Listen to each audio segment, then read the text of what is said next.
લોખંડી પુરુષ સરદાર પટેલ એનું ઋણ આ ભારત દેશ કઈ રીતે ચૂકવી શકે? જો આ દેશની અંદર સરદાર પટેલ જેવા વીર રત્નો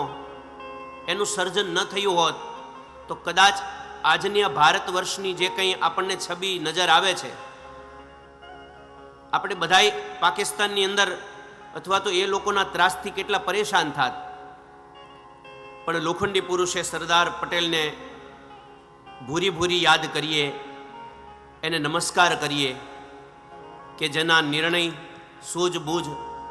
અને પોતાના અંદરના એક પ્રકારના આત્મવિશ્વાસને લઈ ભારત વર્ષની દિવ્ય ભૂમિને જેઓએ અખંડ રાષ્ટ્ર બનાવી અને દિવ્ય ભારતનું નિર્માણ કરી રાખ્યું, ભારત વર્ષને એક સાંકળે બાંધી રાખ્યું, એવા સરદાર પટેલની આ જન્મ જયંતિ નિમિત્તે વળી વ્યાસપીઠથી એની ચેતના, એના દિવ્યાત્માને ઠાકોરજીને વળી પ્રાર્થના કરીએ. અને એના માટે તો આપણે શું પ્રાર્થના કરી શકીએ સરદાર પટેલ જેવા વ્યક્તિત્વને?